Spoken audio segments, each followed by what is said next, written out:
Miryalaguda BRC ఎదురుగా ఉన్న golden ఓరియల్లో విద్యుత్ షార్ట్ సర్క్యూట్ తోటి అగ్ని ప్రమాదం. ఎగసి పడుతున్న మంటలు, పేలిన సిలిండర్, రంగంలోకి దిగిన పోలీసులు, అగ్నిమాపక సిబ్బంది. హెచ్ఎండిఏ నిబంధనలకు విరుద్ధంగా నిర్మాణం, ఫైర్ ఇంజిన్ లోపలికి వెళ్లలేని దుస్థితి. పక్క అపార్ట్మెంటు నుండి మంటలు ఆర్పుతున్న ఫైర్ సిబ్బంది. ఎలాంటి ప్రాణ నష్టం జరగకపోవడంతో అంతా ఊపిరి పీల్చుకున్న అపార్ట్మెంటు వాసులు. అధికారులు నిబంధనలకు విరుద్ధంగా నిర్మాణం చేస్తున్న బిల్డర్లపై కఠిన చర్యలు తీసుకోవాలని స్థానికులు డిమాండ్.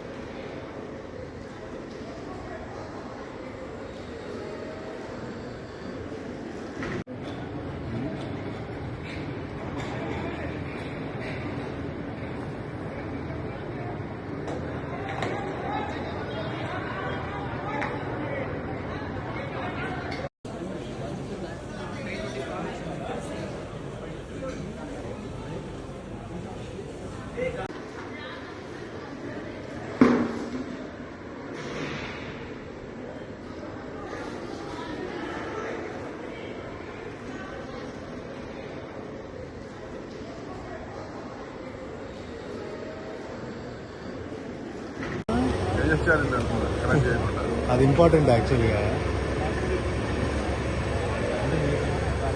పైన